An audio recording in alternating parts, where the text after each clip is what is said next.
Pada zaman dahulu manusia di bumi semakin jahat. Segala pikiran dan niat hati mereka hanya cenderung berbuat kejahatan semata. Allah melihat betapa rusaknya bumi ini karena manusia telah mengisinya dengan kekerasan dan dosa. Maka Allah berfirman bahwa Dia akan menghapus manusia dan segala makhluk hidup yang ada di bumi. Tetapi di antara semua manusia, Nuh mendapat kasih karunia di mata Allah. Nuh adalah seorang yang benar dan tidak bercela di antara orang-orang sezamannya. Dan Nuh hidup bergaul dengan Allah. Lalu Allah berfirman kepada Nuh, "Sesungguhnya aku akan mendatangkan air bah untuk memusnahkan segala yang hidup di bawah langit. Tetapi dengan engkau, aku akan mengadakan perjanjian. Masuklah ke dalam bahtera itu, engkau bersama istrimu, anak-anakmu, dan istri-istri mereka." Allah memerintahkan Nuh untuk membuat sebuah bahtera besar dari kayu gofir.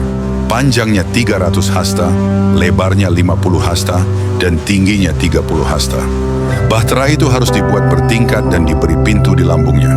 Nuh pun taat dan mengerjakan segala yang diperintahkan Allah kepadanya. Kemudian Allah berkata, "Bawalah ke dalam bahtera itu dari segala makhluk hidup, masing-masing sepasang, jantan dan betina, supaya mereka tetap hidup bersamamu. Bawalah juga dari segala jenis makanan yang dapat dimakan untuk persediaan." Setelah semuanya selesai, datanglah hari di mana Allah mendatangkan air bah ke atas bumi. Hujan turun selama 40 hari 40 malam tanpa henti, dan air menutupi seluruh bumi, bahkan puncak-puncak gunung yang tinggi sekalipun. Segala yang hidup di muka bumi binasa, manusia, ternak, binatang melata, dan burung-burung di udara. Hanya Nuh dan mereka yang bersama-sama dengan dia di dalam bahtera yang selamat. Air tetap berkuasa di bumi selama 150 hari.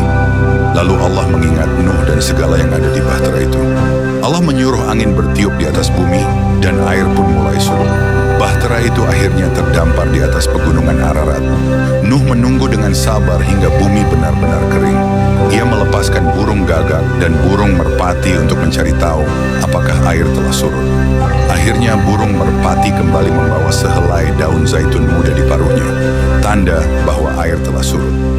Ketika bumi sudah kering, Allah memerintahkan Nuh untuk keluar dari bahtera bersama keluarganya dan semua binatang. Nuh kemudian mendirikan mezbah bagi Allah dan mempersembahkan korban bakaran.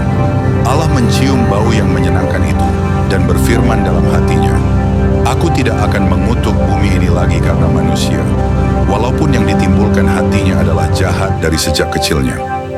Aku tidak akan membinasakan segala yang hidup lagi seperti yang telah kulakukan. Selama bumi masih ada, tak akan berhenti musim menabur dan menuai, dingin dan panas, kemarau dan hujan, siang dan malam. Sebagai tanda perjanjiannya, Allah memberikan pelangi di langit, tanda bahwa Ia tidak akan mendatangkan air bah lagi untuk memusnahkan bumi."